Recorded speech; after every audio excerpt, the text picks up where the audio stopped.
Welcome to Blizzard Fire. We hope this video helps fire up your solution. In this video, I will show how to jump start a Ford Mustang. Park the donor vehicle close and turn off both ignitions, then set parking brakes and open hoods. Locate the Mustang battery and the donor battery, identifying positive and negative terminals clearly. Connect clamps in the proper order to avoid sparks and damage, then start the donor car, run it for a few minutes, and try starting the Mustang. In this video, I will show how to jump start a Ford Mustang. Gather heavy-duty jumper cables, insulated gloves, safety glasses, and a voltage meter before you begin. Make sure cables are untangled and clamps are clean for a strong connection. Position both cars so cables reach comfortably without stretching and remove any metal jewelry.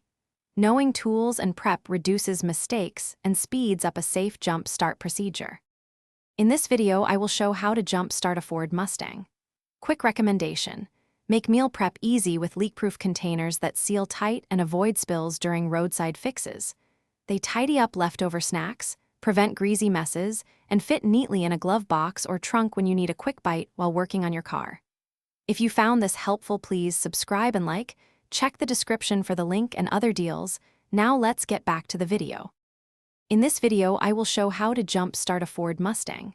First, attach the red positive clamp to the Mustang battery positive, then to the donor battery positive.